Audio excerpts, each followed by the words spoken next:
स्वागत छ फेरि पनि मेरो अर्को छोटो सानो मिनी ब्लगमा। र यो ब्लग चाहिँ मेरो घरको पूजाको हो।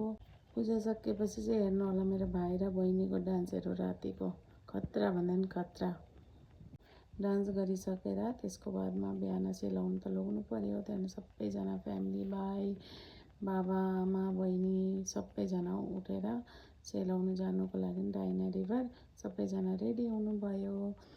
र आदि सानो क्लिपहरू बाटोको सानो क्याप्चर गरेछ मेरो बहिनीले, ब्लगर बहिनीले। त्यसले नै बनाएको यो भिडियोहरू सबै। र यहाँ चाहिँ बाटोमा के गर्दै जाँदैछन् सबै सानो क्लिपहरू हालेको छु। सबैजना हेरेर इन्जोय गरिदिनु होला। र सबैजना अहिले डाइना रिभर पुग्यो। राति पानी पर्दै थियो, त्यही भएर पनि अहिले वेदर चाहिँ अलिक पानी आउला जस्तै भइरहेको रहेछ।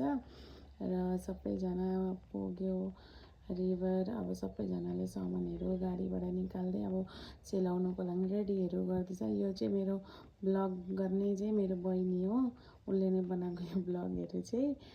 र सबैजना पूजा गर्नुको लागि रेडी हुँदैछन्, मतलब अब सेलाउनुको लागि।